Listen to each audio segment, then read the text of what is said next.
beloved. Today I will tell the story of a convent that was taken over by shadows. Even places considered holy are not completely free from being consumed by darkness. Evil is lurking, just waiting for a gap to enter. There are places in the world that seem to breathe darkness, places where even light seems to hesitate before entering. Toledo, with its rich history, has always been a city marked by secrets. But no secret was as heavy as the one hidden in the Convent of Penance. It was there that I lived the darkest moment of my entire existence. I lived a simple life. I helped those in need, performed exorcisms when called upon, and confronted evil wherever it dared to show its face. I had faced demons, witchcraft, and even damned souls, but no experience had prepared me for what I would find in that place. The letter arrived on a cold morning. It was signed by Bishop Fray Alonso de Cespedes, a man of faith whom I knew well and trusted completely. The tone was urgent, almost desperate. He said that something terrible had happened in the convent. Nuns were humming backwards, shadows were moving on their own, and an unsettling silence had fallen over the place. Pastor Epaminondas, we need your help to rid this sacred ground of its corruption, the letter read. I should have refused. Something in me knew this was no ordinary mission, but the voice of my conscience was drowned out by the weight of my calling. I packed my things and left. The journey to Toledo was unsettling. On the way, I spoke to some of the locals about the convent, but no one would talk. Some looked away, others just made the sign of the cross. An old man in the corner of a tavern whispered, "Be careful, Pastor. There are doors that should never be opened." And I should have listened to him. I arrived at the convent at dusk. The sun was disappearing below the horizon, dyeing the sky red, as if the world itself were bleeding. The building stands on top of a hill, surrounded by inverted wooden crosses. The silence was absolute and heavy. As I looked around, I felt a chill that didn't come from the wind. It was something deeper, something that seemed to whisper straight to my soul. The floor creaked beneath my feet, and the walls watched my every move. It was as if the convent itself was alive. Bishop Friar Alonso was waiting for me. He was a tall man with sunken eyes and a face marked by exhaustion. Pastor Epaminondas, thank you for coming. This place needs your intervention. Something terrible is happening here. As he led me through the corridors, I noticed that the nuns avoided looking at me. They walked quickly, their eyes fixed on the ground. Their faces were pale, almost cadaverous, and their steps made no sound, as if not even the ground wanted to reflect their presence. The bishop explained that in the last few months they had been acting strangely. They would mumble prayers backwards, and at night he would hear something he called shadow chants. We entered the main chapel. It was a place that should have been sacred, but there was no sanctity here. The walls were covered in ancient frescoes depicting scenes of martyrdom. But in one corner, hidden by the darkness, something caught my attention. A section of the wall seemed to have been scratched away, revealing a different fresco, a hooded figure surrounded by shadows. What is this? The bishop avoided my gaze. We don't know. I found out about it a few days ago. Since then, things have gotten worse. I felt the weight of that place. It was as if every stone carried a curse, as if the very ground rejected the presence of God. But I did not back down. My faith, or perhaps my stubbornness, pushed me forward. I knew I was only at the beginning of a battle that would change my life forever. After that first night, I could not sleep. The weight of that place, the oppressive silence, and the murmurs coming from the distant corridors did not let me rest. Bishop Alonso insisted that I begin my investigation immediately. Time was not on our side. The next morning, With the weak sunlight streaming through the dirty windows, I began my walk through the convent corridors. The nuns avoided me as if I were a threat. Some stopped when they saw me, muttered something incomprehensible and quickly walked away, their eyes vacant and lost. It was then that I realized they were no longer there. Their bodies remained, but something in their souls had left, or worse, been taken. The bishop took me to the convent library. It was an old place, with dusty wooden shelves and books that hadn't been touched in decades.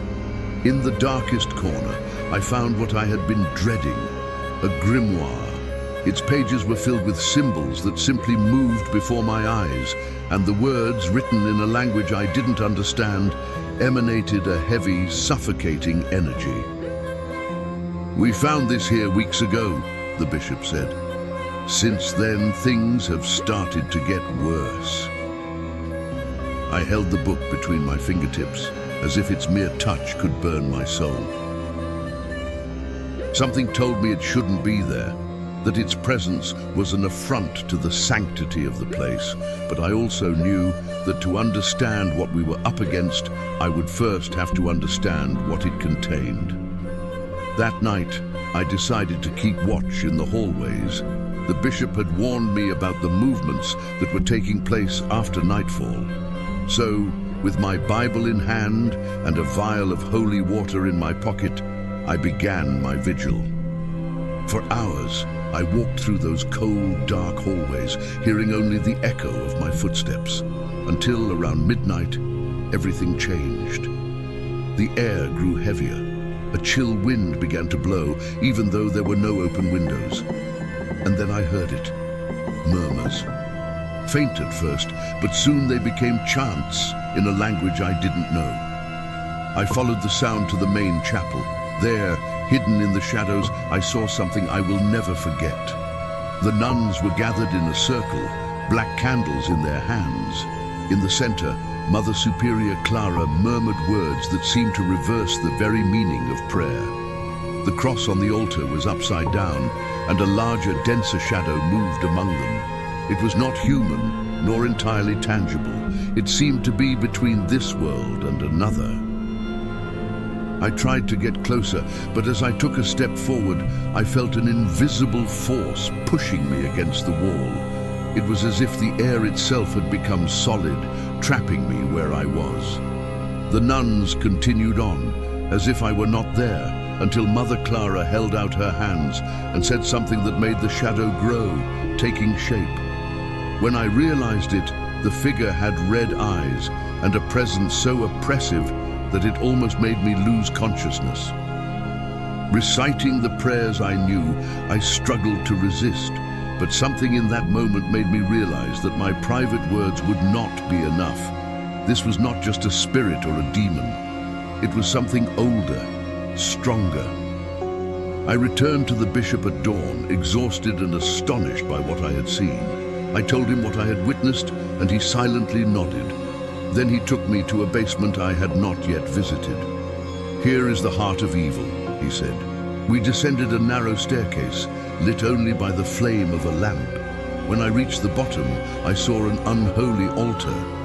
Demonic symbols were carved into the walls, and human bones lay scattered across the floor. In the center was a charred wooden cross, and a grimoire lay open on a pedestal. This place has been used for rituals for decades, maybe centuries. The nuns who came before, they made a pact, and now we're paying the price. I felt the weight of the revelation like a blow. The evil there was not recent, it was ancient, deep-rooted, fed by generations of heretical practices. We decided to take action. The bishop, myself, and a small group of soldiers and clergy prepared to purify the convent, but we knew it would be a battle against something we didn't fully understand. While the bishop prayed to strengthen our faith, I couldn't shake the feeling that we might be walking straight into the den of hell. That night, as we prepared the rituals, we heard something. A low roar that seemed to come from the ground itself. The walls began to shake, and a giant shadow took over the chapel. It was as if the convent itself was reacting to our presence, to our attempt to expel what lived there. But we knew we could not retreat. Following the ancient texts, we used prayers and sacred symbols to seal the unholy altar in the basement. But I knew that this was only the beginning. The real battle was yet to come.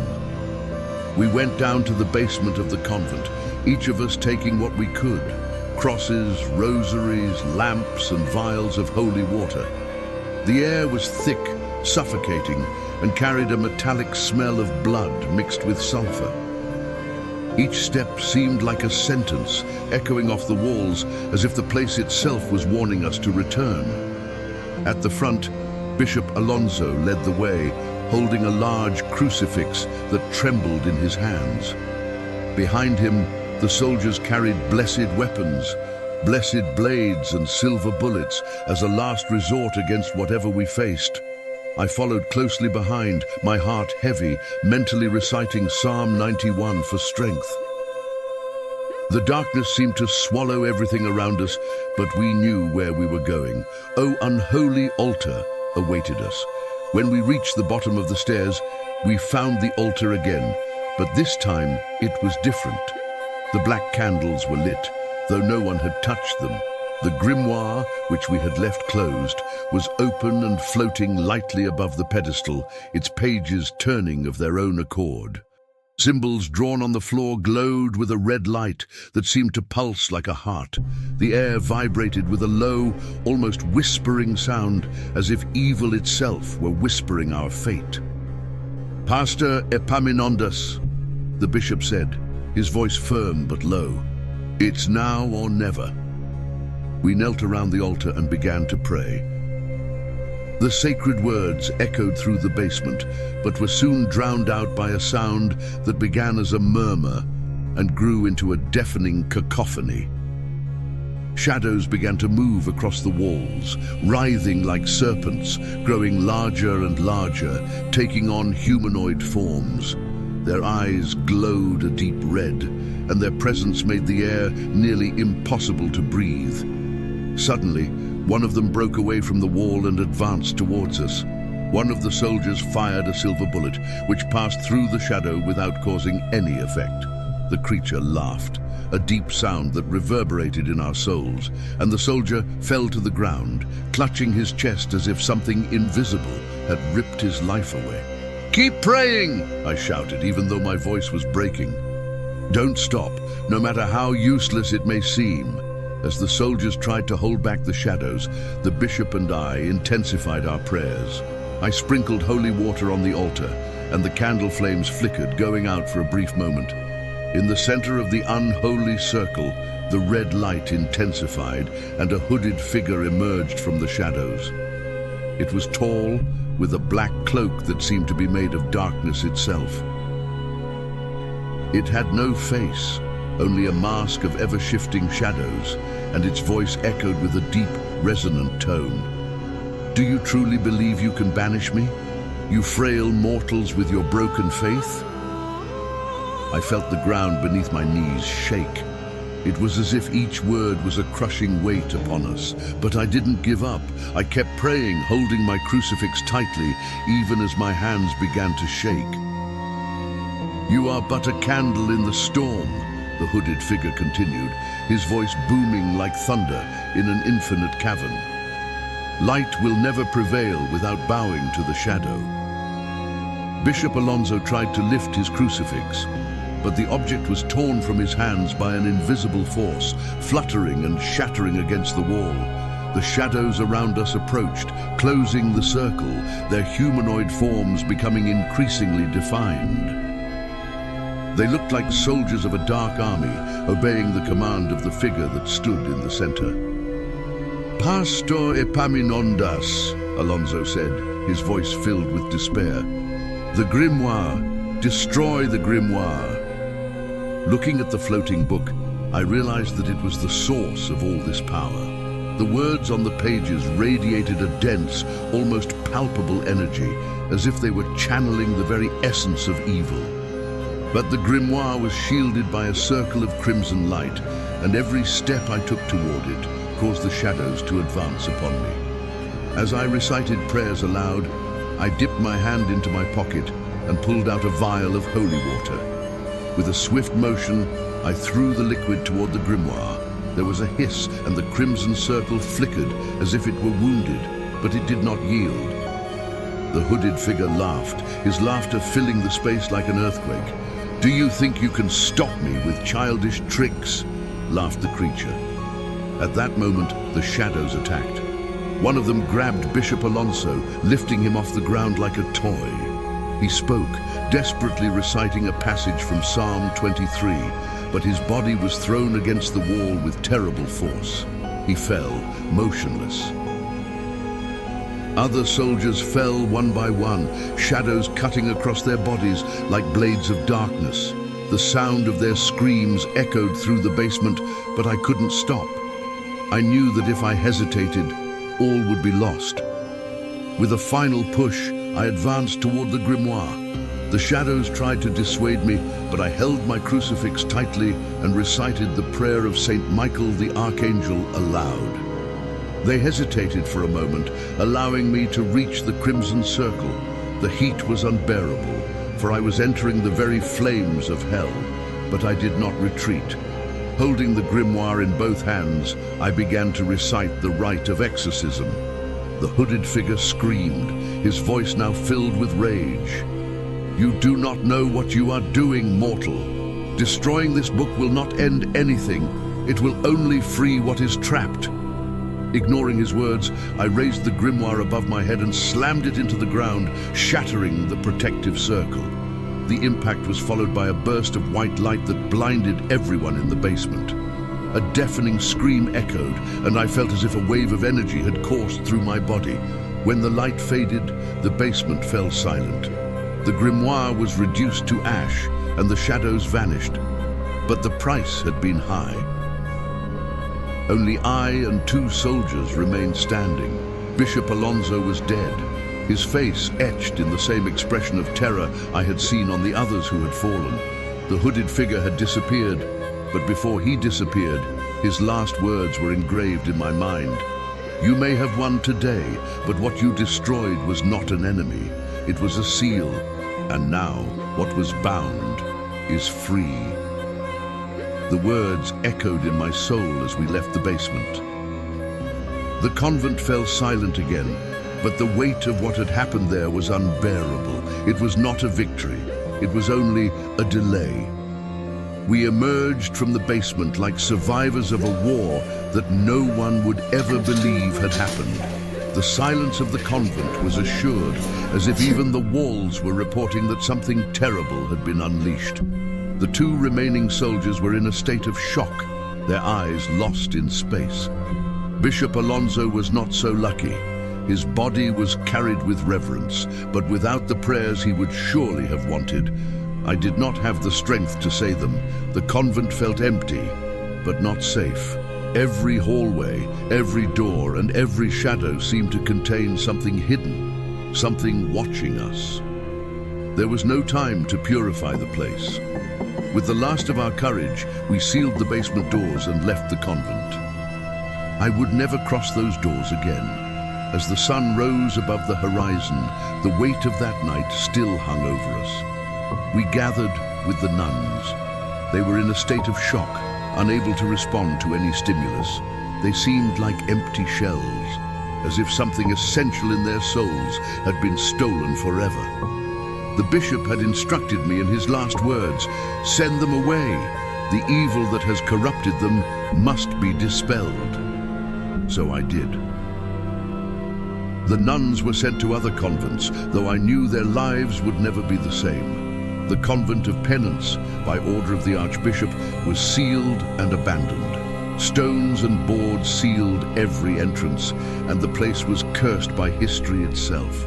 No one was to return there, but the real weight of that mission wasn't in the convent or in the destroyed grimoire, it was inside me.